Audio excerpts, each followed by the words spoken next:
Wow, দারুণ চমক এবার বিপিএল মাঠে। বরিশালের হয়ে দলে যোগ দিচ্ছেন আন্দ্রে রাসেল। তাই তো লাইভে এসে রাসেলকে নিয়ে একই বললেন তামিম ইকবাল। বিস্তারিত জানুন পুরো ভিডিওতে। এর আগেও কুমিল্লার হয়ে বিপিএল মাতিয়েছেন আন্দ্রে রাসেল। ক্রিকেটকে ভালোবাসেন না এমন লোক খুব কমই আছে বাংলাদেশে।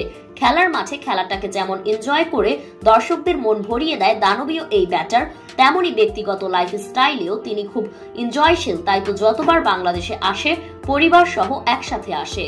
ইতিমধ্যে ক্রিকেট পাড়ায় গুঞ্জন শুরু হয়েছে। রাসেলের সঙ্গে কথা বলেছেন তামিম ইকবালের বরিশালের টিম ম্যানেজমেন্টরা। এদিকে লাইভে এসে রাসেলকে নিয়ে তামিম বলেন, রাসেল এর আগেও কুমিল্লা দলের হয়ে অনেক ম্যাচ খেলেছে, অনেক ম্যাচ জিতিয়েছে। তাই আমি বলতে চাই এটা কেবল আমাদের টিম ম্যানেজমেন্টের দায়িত্ব। এবার বিপিএল এ কুমিল্লা দল নেই, তারা যদি চায় রাসেলকে আমাদের দলে ভিড়াতে তাহলে পারবে। তো দর্শক, শেষ পর্যন্ত রাসেলকে যদি দলে টানে বরিশাল, তাহলে একাদশটা কেমন হবে জানাবেন ভিডিওর কমেন্ট বক্সে। ধন্যবাদ।